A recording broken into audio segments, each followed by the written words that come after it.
So my title is a bit long, and the talk is also long, and I want to do multiple things in this talk. I will take you on a little journey from coherence relations through the special case of contrast all the way up to automatic argumentation mining.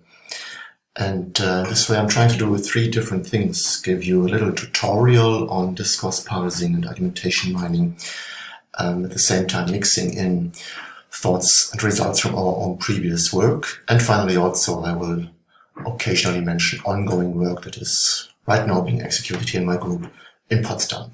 So we'll start with some motivation on coherence relations and discourse parsing, then move on to contrast, and afterwards to the application.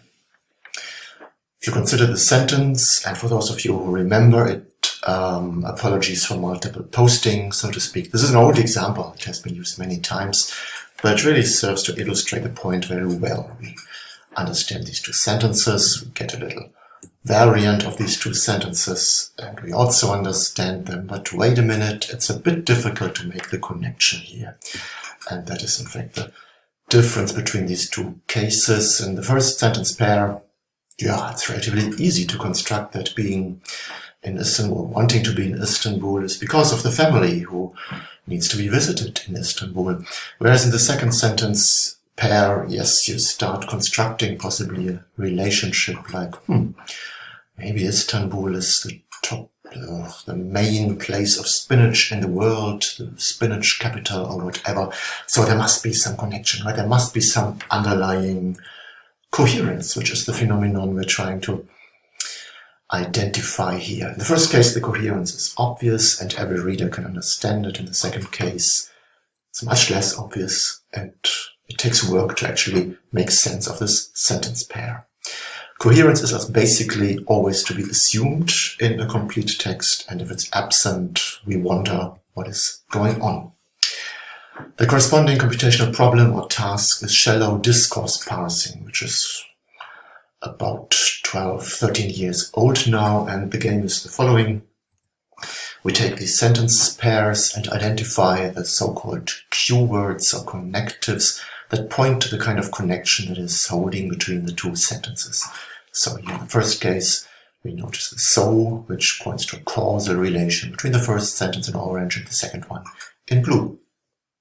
In the second case, you notice this connective yet, which indicates more a comparison or contrastive relation, again, between the first orange argument, as these things are called, the arguments of the connectives, and the blue one.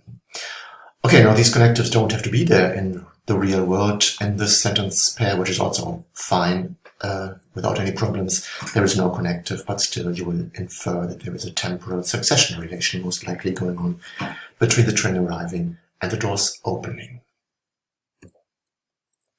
Taking this to a text, then we have an actual annotation task, right? So we are given this text and have to label it appropriately according to guidelines that people, I will mention later, developed for this. So again, you spot the first Q, which is on the other hand. It links an orange to a blue text span. A text span can be a clause, a sentence, or more than a sentence. You assign a sense or a reading to this connective on the other hand, which we neglect here to note explicitly.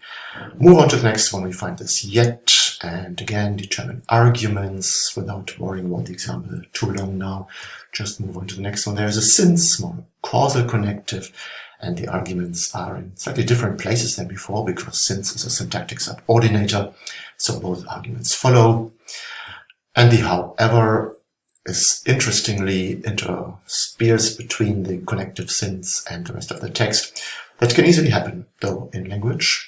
The constellations of connectives and their arguments can get a little complicated, and here an annotator has to decide what is actually being contrasted with this contrastive connective, however. If there were any additional sentence boundaries with no connective present, then you would have now to also mark the relation holding there, but in this case we don't have any. Okay, so one big question for this kind of annotation task is, of course, what is the inventory of labels of senses or coherence relations that we want to assume? And in this particular case of the Penn discourse tree bank, which is the underlying framework that I'm currently introducing, The relations are grouped in 4 categories. There's temporal relations, there is comparison relations, contingency, and expansion. And it's a proper hierarchy. So temporal can be more specifically divided into asynchronous and synchronous temporal relations. Comparison goes to contrast, similarity, and concession. Expansion, which means just adding stuff, basically, can be done in various ways. And contingency is cause in a wide sense. Cause belief, and some other. Also conditional relations are here. There is a third level of the hierarchy which only distinguishes between the order of the arguments or the specific roles that the first and the second argument can play, which we can skip for purposes here. So before we look at this text, maybe go back once to this thing. Notice when we moved through this example, we made a set of local decisions. We worried about every connective or every sentence boundary individually, and the annotation of this yet was not supposed to be influenced by any other annotation we made at other points in the text. So the result of a shallow discourse parsing annotation, or also an automatic system, is a set of individual decisions on coherence relations, their signals, and their labels or senses. Okay?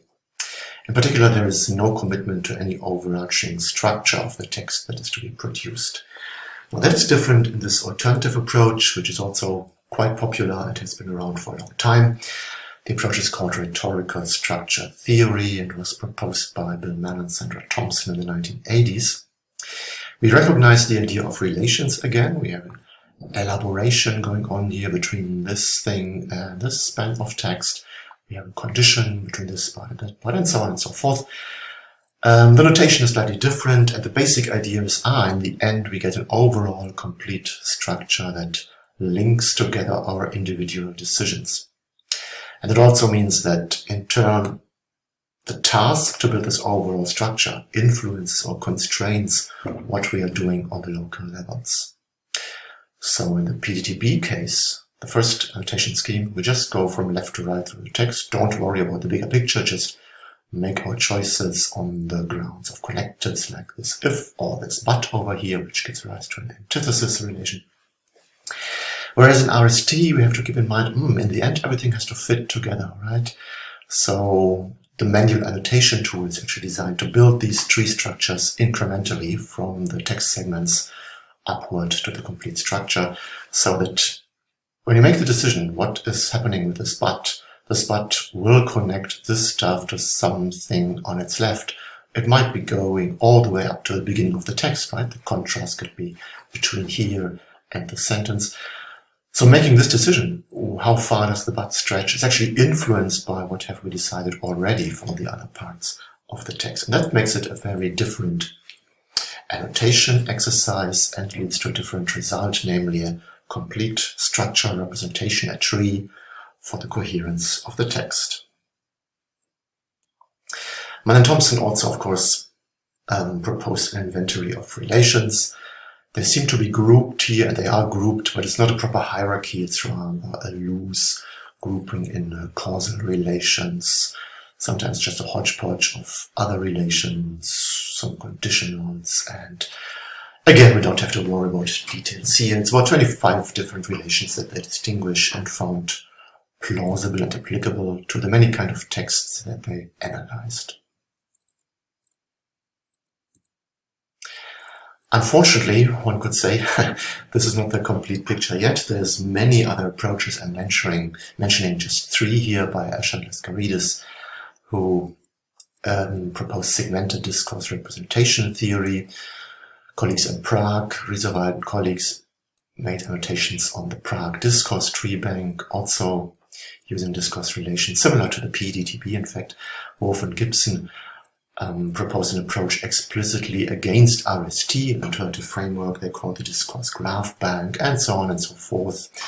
And in fact, in the early 90s, there was an intensive ongoing discourse in computational linguistics about, yes, what is the right set of relations? Are these people right? Or are these people right? Or are Asher Laskaridis, Rizova et al., Wolf Gibson, are they right? And at Hovey and Elizabeth Meyer in the early 90s wrote an interesting paper where they undertook a very thorough and big study. They compared several hundred of coherence relations that have been proposed at the time in the literature.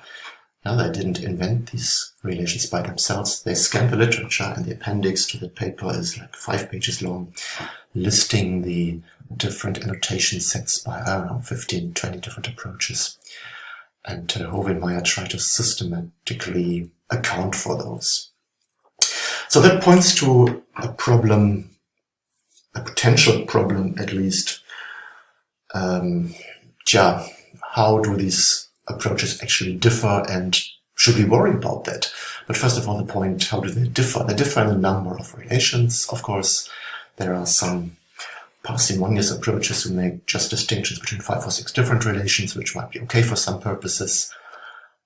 This goes all the way up to 78 relations in a corpus-based variant of RST, the so-called RST discourse tree bank. You can decide whether you want to account for hierarchy or not. The relation definitions themselves, which we didn't look at, could be more semantic, as in the case of the PTB, or in particular with Escher-Laskaridis' SDRT. They can be more pragmatic, as in the case of RST, where the relations are defined in terms of speaker intentions. And there's various other ways in which the approaches can differ. What should make us maybe worry that even if you have the same name, like concession in different annotation frameworks, the definitions do not necessarily agree, and therefore applying the concession relation in RST can be something quite different from applying the concession relation in SDRT or the PDTB. So I asked already the question, is that a problem at all? It depends on what you want to actually achieve. And some researchers explicitly thought about on what grounds they want to motivate their particular relation set. Others did not, and we can in retrospect try to interpret what their reasons have been. Few examples I give here are Van Thompson's RST, which we already mentioned. They were by empirically investigated many texts, and they made the point of studying many different text genres, so they emphasized breadth in terms of coverage. Their RST approach should apply to many different kinds of text, was their goal. Sanders et al. Is an approach that uses basic cognitive principles, which may be difficult to pin down experimentally, but they propose that there are these underlying cognitive principles and you can build an approach to coherence relations on their basis. Andy Kahler, coming more from linguistic semantics, on the one hand side was driven by the philosophical notion of connecting ideas as proposed by David Hume, the philosopher, who proposed very basic categories of how ideas can be connected in principle. And at the same time, Kahler was interested in explaining various linguistic phenomena, and his coherence relations were designed to account for explaining these things. Escher-Laskaridis, SDRT, started from formal sentence semantics in terms of discourse representation theory and extended this upward to the discourse level. And Alistair Knott and Robert Dale in the early 1990s had a very different idea. They said, well, the English language offers certain cues. We have seen examples before. We had soul, for instance, which is a cue to a relation, right? And this paper, which follows from Ali Knott's dissertation work, says, okay, that can in fact be a principled idea on how to motivate a relation set.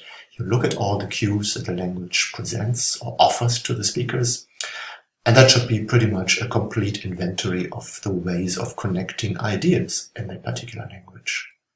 And the next step you can worry about, is that the same in English as in German or in Russian or in Japanese? They started with English and later on did some contrastive work with colleagues who worked on Dutch. But we'll come back to this basic idea in a few minutes, in fact. So the PDTB, which we saw 7 minutes ago, the paper is by Prasad et al. 2008. They worked with large-scale corpus annotation, which served to alert people, yes, our relation set, it works. You can do large-scale annotation on Wall Street Journal texts. Likewise, in the RST discourse tree bank by Carlson and Marco, there was again large-scale corpus annotation, and this makes a very good argument, of course, to computational linguists, because now you have data, right, and that is something to work with, and that was a real game changer, because now computational linguists actually, yes, they worked with the data, they built automatic discourse parsers, they utilized this training data and improved on these parsers. And this goes up to today. PDTB and RST parsing is a very active research area still. What is much less active, as I mentioned earlier, is the question whether these relations are actually a good set, a well-founded set, or whether it might be worth reconsidering the decisions made in these inventories. Is this a problem? We are not entirely sure yet, but if we think about the analogy of sentence syntax, for instance, what do syntacticians do? Well, they build their syntactic analysis on the grounds of their desire to explain things. This sentence is good in your language, this sentence is not good, and there must be an underlying reason, and that's why we have a syntactic theory. On the other hand, in computational linguistics, maybe you build a system that uses syntactic analysis for some downstream application, some downstream purpose, and then you ask a very different question: what is useful for me, for my application? So syntacticians, they quarrel about using, I don't know, categorical grammar versus X-bar theory, whereas the downstream customers, for instance, generally nowadays prefer dependency syntax to constituency syntax, because with dependency syntax it's a bit easier to get on to the semantics of the sentence. So there are different demands on what makes a good syntactic analysis, and the analogy I think is pretty good, because a discourse structure ascription to a text is essentially the same game. We have a linguistic entity and we ascribe structure to it, so we better ask, what do we want to explain with our discourse theory, and what is it useful for, possibly. And those can be very different goals.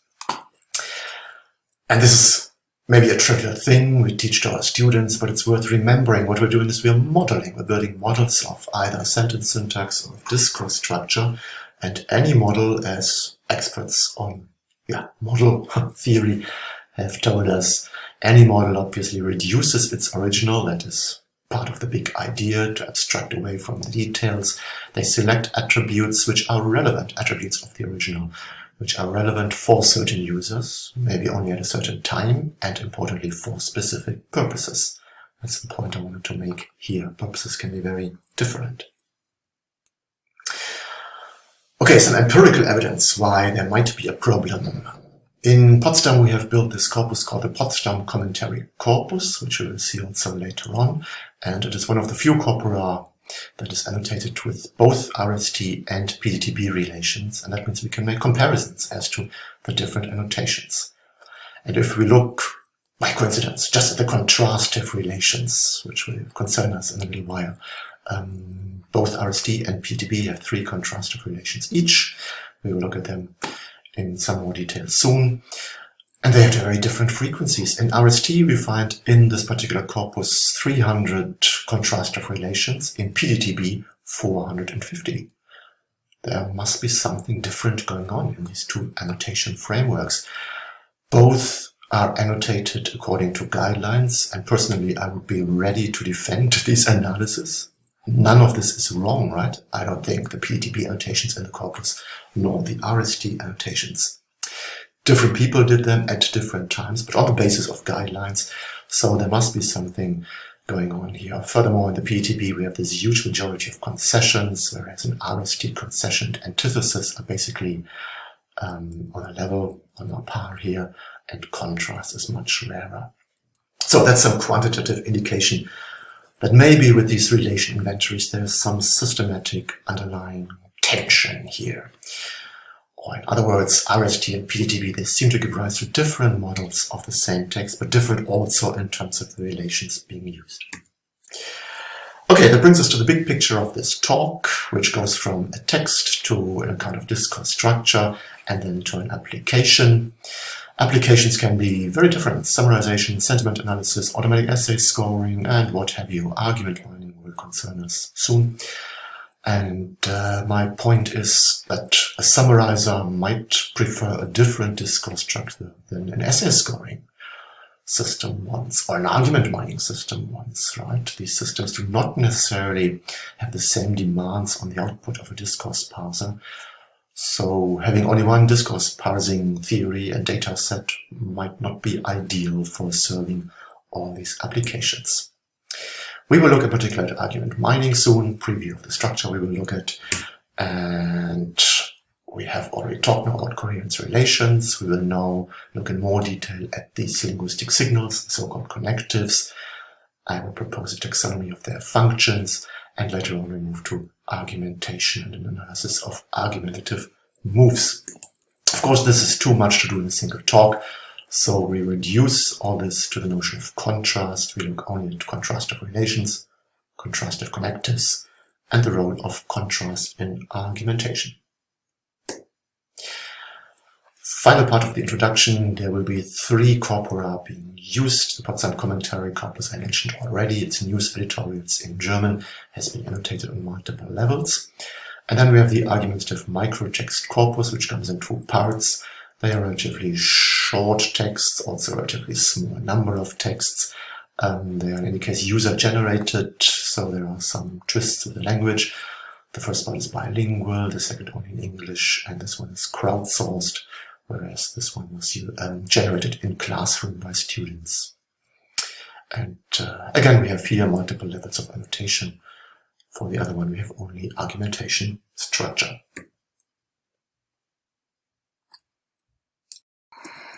So with the basics in place, we can now move on to contrast and look in particular at this field of coherence relations and their connectives. So I will first ask, what is contrast in general to motivate it? Then look at the substitution test for connectives as an instrument to get information on what a good set of relations could look like. And then introduce, as the first new thing in this talk, a taxonomy of connective functions for the contrast case. Okay, contrast. The most important contrastive word in English is widely believed to be the conjunction but. So we have 4 sentence pairs here, and they can all be linked by but. In Romania, you don't pay with the euro, but with the leu. My daughter attends university, but my son is still in high school. We tried hard to arrive on time, but the bus was terribly slow. His grades are okay, but we really shouldn't hire him. And the but is okay everywhere, I think you will agree. Change this to whereas, another interesting contrastive connective, then this one is still okay. Whereas my daughter attends university, my son is still in high school. That's great. On the other hand, whereas in Romania you don't pay with the euro, you pay with the leu, still is basically impossible. Whereas we tried hard to arrive on time, the bus was terribly slow, is also basically impossible. And whereas his grades are okay, we really shouldn't hire him, doesn't work. So this connective can replace but only in certain contexts.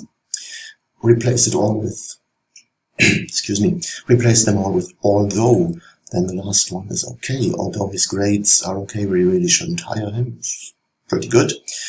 Although my daughter attends university, my son is still in high school, works so, I would say in English, and the other 2 again are out. So although tries to do something, or seems to do something different than but, and certainly something different than whereas. Final example is instead. In Romania you don't pay with the euro, instead you pay with the leu. Yes, that works very well, but in all other cases instead is bad. And this points to the fact that contrastive connectives, there is some overlap in meaning, and there is this very general connective but that can do a whole lot of different things in English. But we have more and more than the 4 we have just seen, and there is some work to do to describe that. But before we look in more detail at the connectives, let us first take a step back and ask, what is contrast in general? Eva Breindl worked on the German Handbook of Connectives, does a good job at defining contrast. She says it is a constellation of 2 text spans where the second is in some adversary relation to something that can be inferred from the first. That sounds fairly abstract, but I don't think it's possible to much more precisely characterize what's going on in a contrast. If a binomial continuous, its semantics involves negation, which can hold either at the propositional or the presuppositional level, which is something we can also come back to later. So turning now to our coherence relation inventories, those relations that pertain to contrast are usually pretty easy to identify. In PDTB, there is these three. There is substitution, which holds whenever something in a sentence replaces something in the previous sentence. Remember, instead.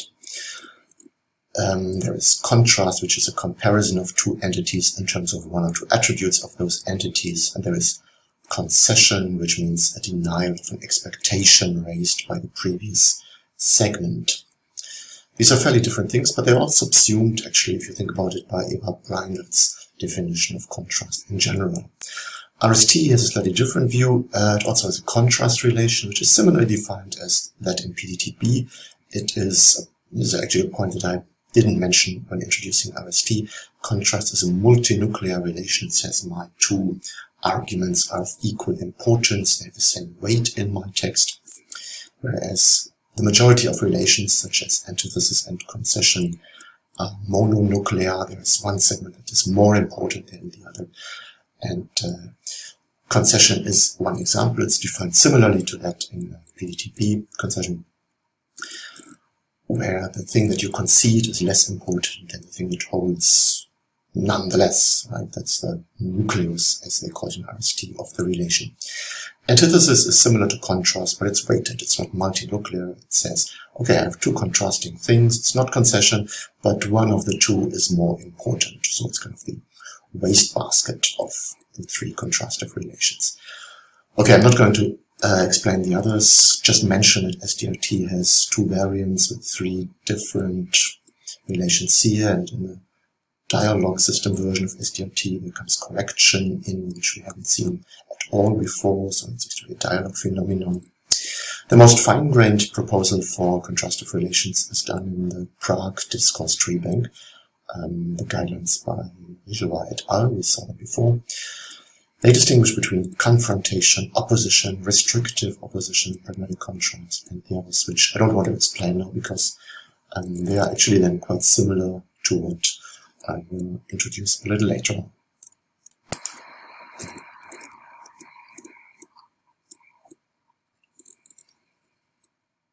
So we have seen four connectives, contrastive connectives in detail. Just to illustrate, there's a whole lot more going on in English. This is from Adenot's thesis to give you an idea of the range of contrastive connectives that we see then in the real world. We looked before at the distribution of relations, contrastive relations between the PDTB and the RST annotations of the Potsdam commentary corpus. Just to come back to this now from the connective perspective, in total we find 545 German contrastive connectives in the corpus, and they both have been annotated, excuse me, both on the PDTB and in the RST. And we can briefly compare them and notice the biggest difference is that in RST there's actually a huge share of contrastive connectives not receiving any of the contrastive relation annotations, but some other relation. Whereas in the PDTB, this other portion is very, very small. And that points to the big difference I mentioned earlier, that in PDTB you make local decisions, you want to do justice to the lexical signals you find in the text, whereas in RST you always have to account for the big picture, for what's going on in the text as a whole. And it might very well happen that you have a weakly connective, contrastive connective like but in the middle of a text, and at the same time there is something more interesting going on in the text than just this weakly contrastive function. For instance, you can say something and provide an evaluation or instead an opinion on what you just said, which would be an evaluation relation in RST. And that's one example where evaluation would override the desire to maybe annotate the but as one of the contrastive connectives.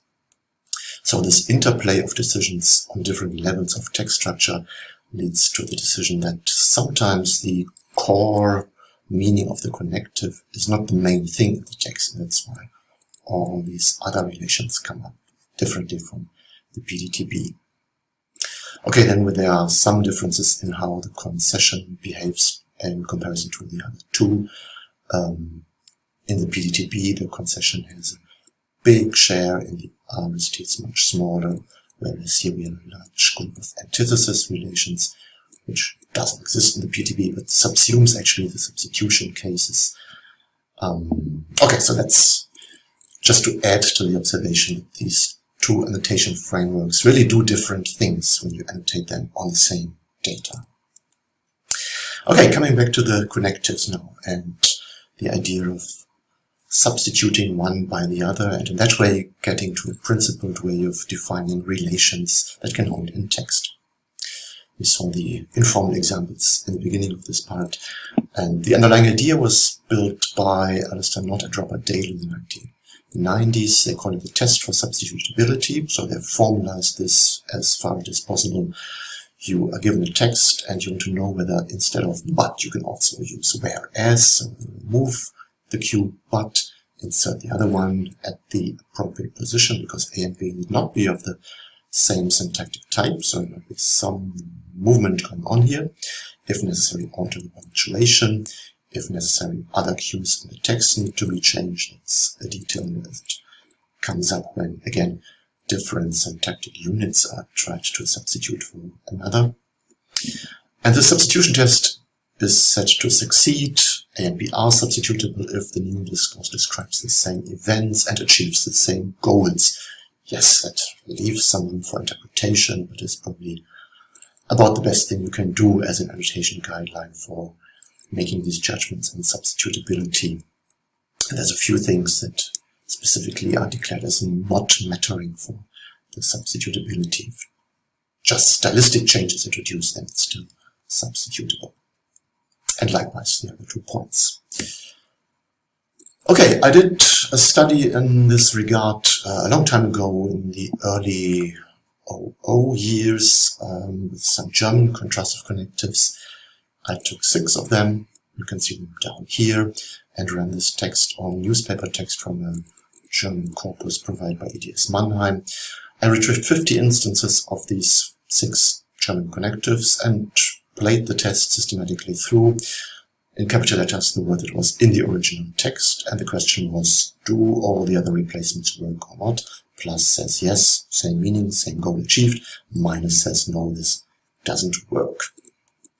And if you do this for all the 6 by 50 times 50, 300 examples in total, then we end up with this map where every circle indicates a class of contexts, class of instances where one connective was in the text and others could substitute it. So this part of the diagram means only hingegen is possible, all the contexts where nothing but hingegen works. Only aber, jedoch and doch work. They are essentially synonymous, as my little study confirmed, not surprisingly. Here is only dennoch possible and allerdings. And interesting are the intersections, because here you can have allerdings and aber, jedoch, doch, but not the others, right? Here you can have allerdings and dennoch and aber, jedoch, and so on and so forth. So the interesting message here is that hingegen and dennoch, the concessive and the contrastive comparison, do not have any overlap. These really seem to be different things that you do in language. Contrastive comparison means this thing is that way, the other thing is the other way. Whereas concessive means I'm saying something that generates an expectation that my next sentence will defeat. And you get different connectives in the different languages, and in fact, they turn out incompatible when you play this substitution game. Now, one connective I didn't look at is the substitutive sondern, which replaces one item, or actually a constellation of items in one text, in one sentence by that of another. The first needs to be negated, then sondern replaces stuff in the first one. This doesn't have any overlap with any of the other connectives, so it's a class of context in its own right. There's some examples here now for these different classes, which I'm not going through because I will do this a little later when I introduce my new inventory of connective functions. And for time reasons, we also skip this comparison to Ali Knott's result. Instead, I want to point at some limitation of playing the substitution game. So this is interesting. We get classes of context, and you can see what is happening in these intersections, which intersections exist and which do not. Substitution does not intersect with anything else. There, of course, the game stops, and we don't worry too much about the reasons why in a particular context, okay, hingegen and aber jedoch are possible, but allerdings is maybe not for this particular group. Yeah? So the step that was missing is in these empirical studies, also in Ali Knott's study, I would say, is to look at the semantics underlying those decisions. What is actually going on in the two spans that are being related by the contrastive connective? And there is a fairly huge literature on contrastive connectives in English and in German. That's the literature I looked at over the past few weeks. It's actually more than what is listed here, but this is the main part of it. I want to mention just 3 or 4 examples. The old classical study is by Lakoff, 71, on English, but she distinguishes semantic opposition, that's the hingegen case in German, from denial of expectation, the concessive but. Eckhart Eggs in German saw 3 different readings for aber, Ursula Brause saw only 2, and only with allerdings, the one that appeared in the middle of my diagram. Eva Breindl had an interesting proposal of 4 classes of aber uses, including the frustration of plan, and yeah, that's maybe enough for just a few spotlights on the literature, whose evaluation led me to this classification of possible connective functions for the German contrastive connections that you can make in text. Here are 2 fairly weakly connections, just a change of topic, as other people observed earlier. Aber or but can be just there to switch in the text from one topic to the other. This can be simply illustrated with a sentence pair. That's why I don't have an example here. A change of orientation is similar, and but the difference is that you don't have a single entity as a topic that changes, but your text switches from one direction it seems to take to another one. For instance, the argumentative orientation changes at one point. You can make a contrastive comparison. That's what we had with the hingegen cases earlier. This computer has an NVIDIA graphics card, while that one over there has a GeForce. Doesn't evaluate, doesn't generate any expectations, just says this computer works this way, that computer works that way. The restrictive case in English is signaled by though. German has the more precise allerdings, which is specifically for these restrictive cases. So this computer is a bestseller. It was not so successful in the UK though. You make a general statement and state some sort of restriction of the scope of this statement. The failing plan is a very specific case, which is not so rare though. I waited 2 months for the new Dell laptop, but they won't release it. So my waiting didn't really succeed and never arrived at my goal. Borrowing from literature, especially this proposal by Latos 2008, I made a distinction between direct and indirect concession. Direct concession in this sentence generates the expectation. This one shouldn't be the case.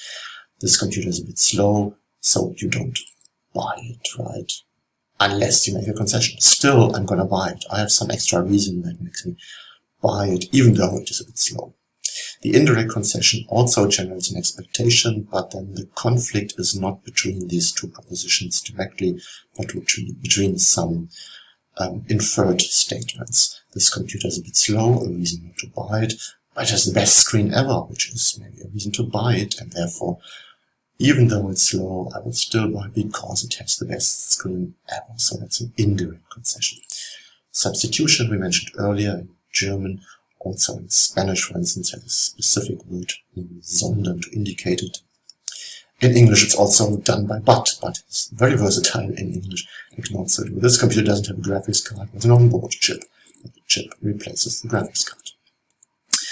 Finally, we have the speech act comment or correction. Here's a common example. I know I'm a little sarcastic here, but the new HP laptop reminds me of the 1990s, where a speaker or author comments on his or her own statement using a contrastive connective to indicate this shift from meta statement to actual statement. Okay, Going to the literature for one more second, it was Eva Reindl who proposed evaluative comparison as one reading of German aber or English but correspondingly. I don't have evaluative contrast as one dimension here, because I think that evaluation really can apply to all these at the same time. You can do substitution in an evaluative manner, you can do concession in evaluative manner or not. It can be just propositional or evaluative. The contrastive comparison can carry evaluation or not, and likewise for the plan, and even for the change of orientation. So I use this as an extra feature that is orthogonal to the 9 dimensions here and can combine with all of them. We tested these categories empirically on the Potsdam commentary corpus. Remember, we have 545 contrastive connectives. To make it a little quicker to annotate, we downsampled aber and doch, which are very, very frequent, and still have 490 cases to label. We explicitly allowed multiple labeling because we don't think that these are necessarily mutually exclusive already, and looking at the cases where multiple labels apply can actually be very informative then. The result I will show only briefly because most of you will not really understand the German connectives here. Aber is the general but and has a variety of functions, prominently the change of orientation or change of orientation in combination with the restriction and so on and so forth. Interesting is sondern, which is very specific and goes basically only to substitution reading, because that's its primary purpose. There's also some substitution on the level of evaluation, indicated by the extra B, right? Substitution plus B, which also goes to sondern. Okay, just for illustration that all these things apply, the direct concession is in fact the most frequent one, then the orientation change, and then the substitution. There's various combinations that we now look in much more detail to see what is going on. Can we differentiate these combinatory contexts from the specific ones, and can we maybe even come up with a refined annotation guideline that makes more precise categorizations for those connective functions. Okay, in terms of relations, concession is, in the PDTB case, the vast majority, and it connects, not surprisingly, to the direct concession and the indirect concession, but also to change in orientation. So the claim here is that actually PDTB concession is a very broad class, that these connective functions provide much more fine-grained and more detailed representation of.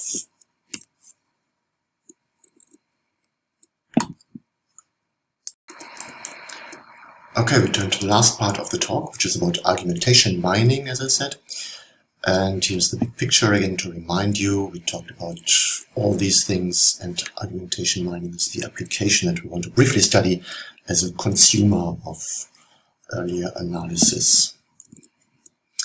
So I will very briefly introduce the general task of argumentation mining, in particular the version that we built here in Potsdam. This is an analysis of the structure of arguments in texts. Then we will check whether RST analysis can actually help with this task of building argumentative structure. And then I will take a closer look at ongoing work on analyzing contrastive moves. Argumentation mining in general has, let's say, 2 different readings at least. One is a retrieval perspective, which says that give me a pile of texts and I can find claims and premises that either support or attack that claim in these texts. So given a topic that is controversial, sift through a large number of texts and find claims that pertain to the topic and their supporting evidence or attacking counter considerations. You can do this on newspaper text, you can do this on popular news forums that are being debated online. This is a data source that has become very popular in argumentation mining. The task is the same, essentially. We want to retrieve components of arguments. A slightly different perspective, and in a sense more ambitious, is to uncover the complete structure of argumentative text. So not just identify different pieces here and there in the text, but actually take the whole text as argumentative. In our case, it's usually short text to make things simpler, and then figure out what is the precise structure of how these things are being related. So that still subsumes the task of finding claims. Here we have identified this segment as the claim in the text, and the premises. Everything else is premise. These two things collectively support or give evidence for the claim, whereas this segment individually plays a role in refuting this guy, which tries to attack the claim I want to make in the text. It's the opposite view, the imagined opponent that says, well, there is a counter-argument against this claim that you really have to consider. And then segment number 3 sort of wipes this counter-argument off the table. That's the idea of this representation in terms of a tree structure again, but dedicated to representing what can go on in argumentation. So when we apply this to a text, we find the claim, we distinguish the green from the red. The green is the supporting arguments, the position of the author. The red is the objections, the imagined opponent that can have a counterclaim here, which is then being wiped off the table by the author to make sure the text doesn't end with the wrong viewpoint, right? That of the opponent. So here we are arguing in favor of including video games in the Olympic Games. And this is the only objection, considering the requirement. Some video games are not relevant as sports. But then here's the move to get rid of that objection. So that's one text from our corpus, Argumentative Microtexts, which is a collection of short argumentative texts of this kind. And Andreas Pelcius, my PhD student, built a system for doing this automatic analysis. One subproblem is to identify those connectives that here in this case do not shift the argumentative orientation, but conveniently moved from red to green, but that's not always the case. There is a disambiguation problem involved in this whole task. Andreas, my PhD student, broke down the overall task of building these tree structures into 4 different subtasks, which I don't want to explain in detail. One of them is to identify the green versus the red, so to label argumentative segments as representing the voice of the proponent or the opponent. On the microtext, this works so-so. The macro F1 is 0.77, whereas the F1 for just the opponent class, which is the more difficult problem here because it's much underrepresented in the data, is lower than the 0.77, surprisingly. If you take this to larger text, our Potsdam commentary corpus news editorials, which are about 3 times as long as the microtext, things get considerably more difficult, especially finding opponent's view. It's much more difficult. This was really bad news when we build a model on microtext, try to transfer it to longer text. It does not work particularly well. I will come back to that point in a little while. So yeah, we are already now taking stock of what we have done so far. Our recent work by Andreas Pelcius in about 3 or 4 years ago.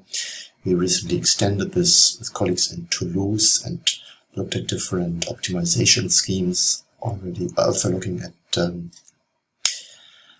besides Andreas Pelcius's evidence graph framework, also at, for instance, linear integer programming as a tool for building the optimal graph on the basis of individual results on the segments of the text. We did a lot of feature engineering.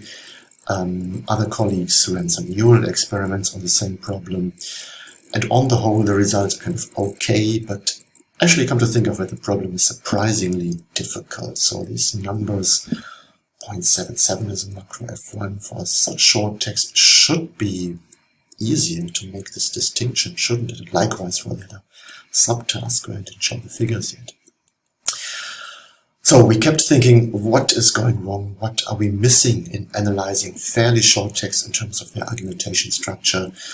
How about using RST? Imagine you have a discourse parser giving you RST trees. Could that help this task of building argumentative structures for short text? After all, RST is a theory oriented towards rhetorical structure, so it should be fairly similar as actually analyzing argumentation.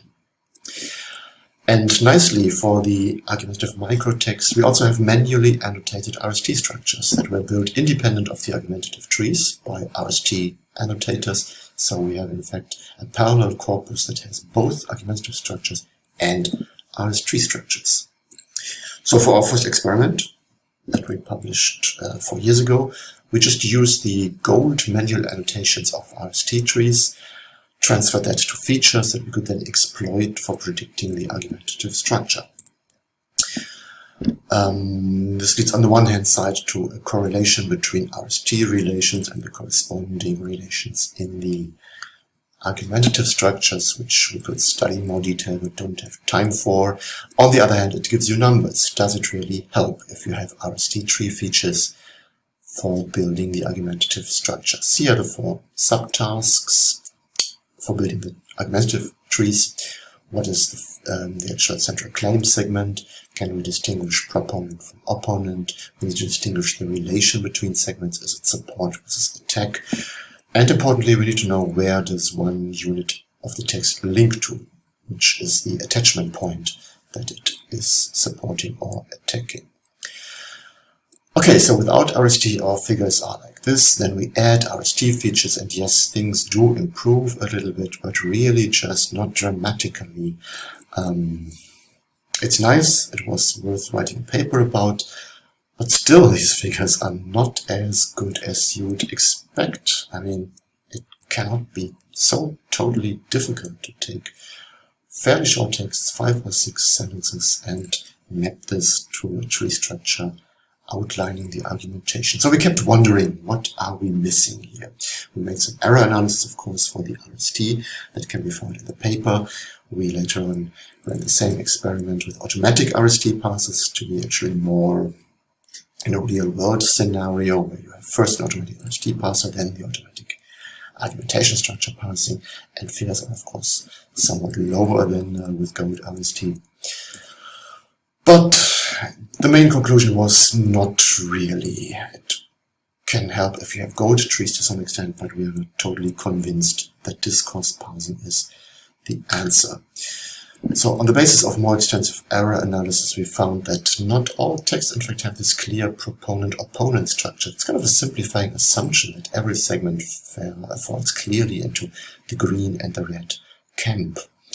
The status of potential arguments pro and contra is not always as clear-cut as we used to think by working with just the first part of our corpus, which was relatively well behaved, as opposed to the second part of the microtext corpus, which was built via crowdsourcing, so it's more diverse, let's say, in different respects.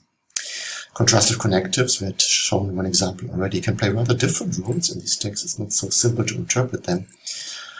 And one major insight was that I think we didn't really exploit sufficiently the role of linear order of argumentative units. The approach that we tried so far is to label individual units of text individually and then optimize for the best combination, but that kind of didn't pay enough attention to linear ordering. That is something that we then want to address now in much more detail. So here is one text from our corpus that illustrates the problem of the red-green division not being so easy.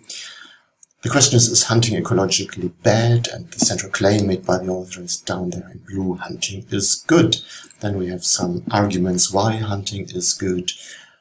We don't have any counter-argument. Here's another argument why hunting is good. But then there's black stuff still left over. The ecosystem needs this delicate balance between overgrazing and avoiding the grazing.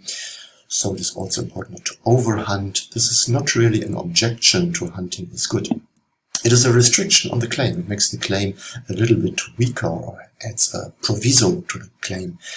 And that happens sometimes in our texts, which our automatic system, however, can't really account for. So there is green and there is sometimes red, but there can also be black stuff that is not really pro and contra argument, but other material.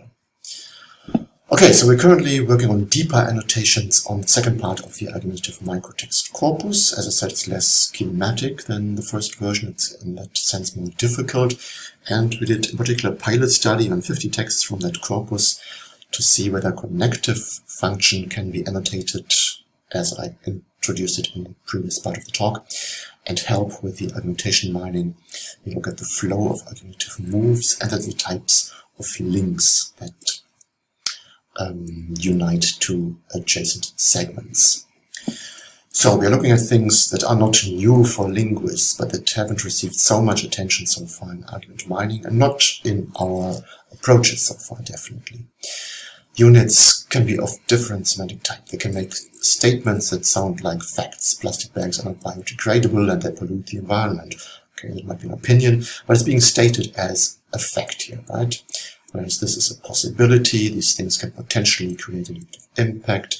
We have deontic argumentative units. We must be more careful with UTC. Sometimes optative units would be great if something were the case.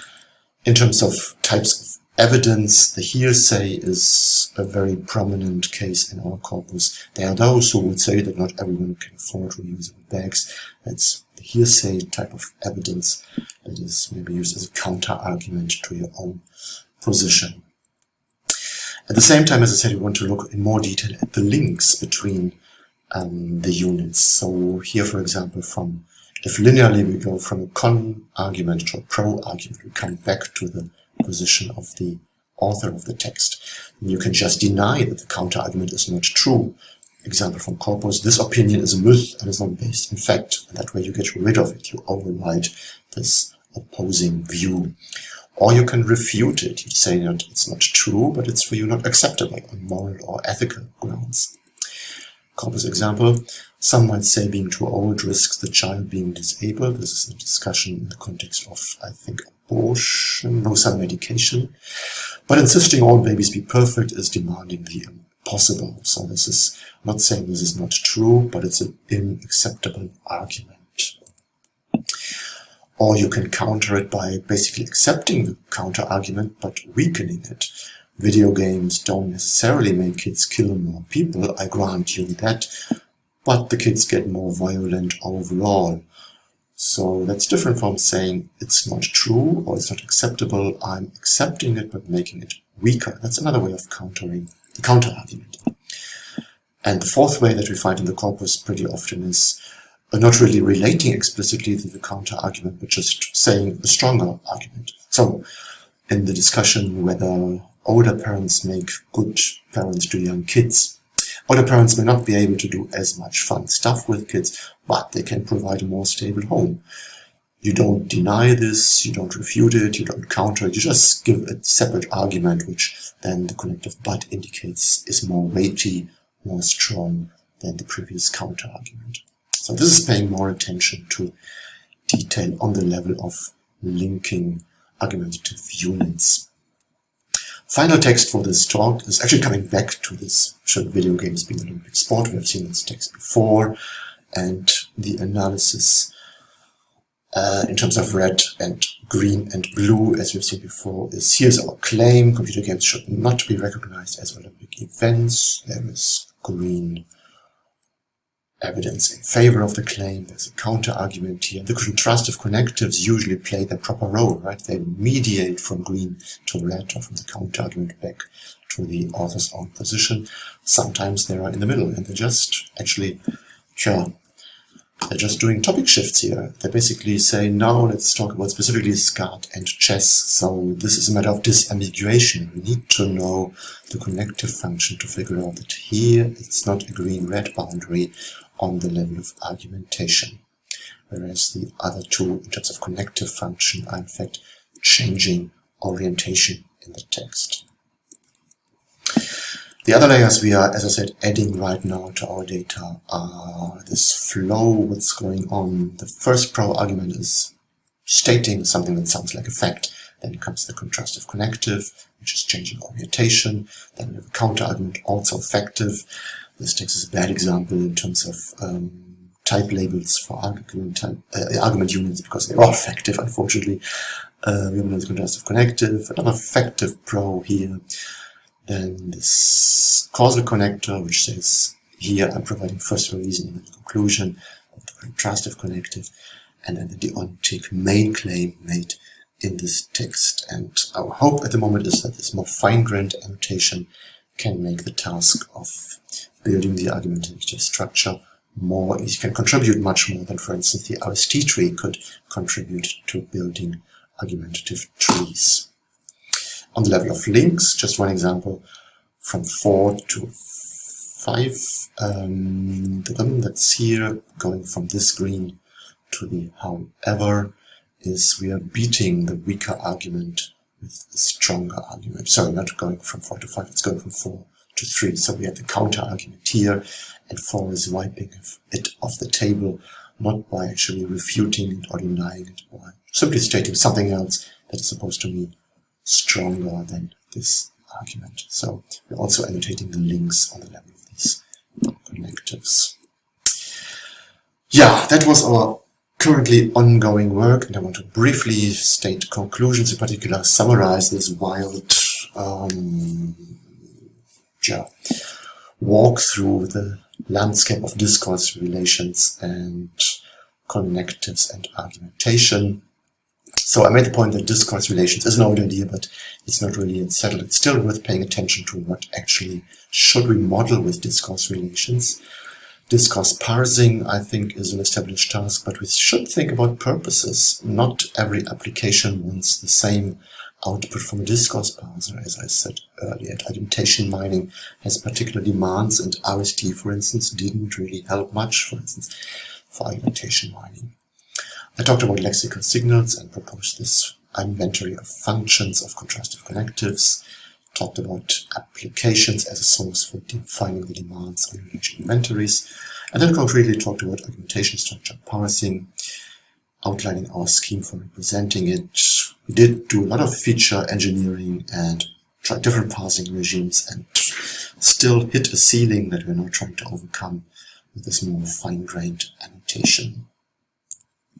Next step, so automatic classification of connective functions. If that doesn't work, then of course we can utilize it for argument mining, for automatic analysis. We're looking at these evidence type works, semantic entity types, in order to make fine-grained annotations on argumentative units and argumentative links, also argument schemes. I glossed over the fact that though you don't have always connectives, often these discourse relations and argumentative moves are not lexically signaled, and yes, we also need to attend to those. It's a totally different talk. And then basically we do discourse parsing reloaded. I think for argumentation mining what we want is a discourse parser that gives you a generic tree structure that's decorated with some task-specific information, such as the connective functions and some other stuff that would be more useful than a generic RST tree.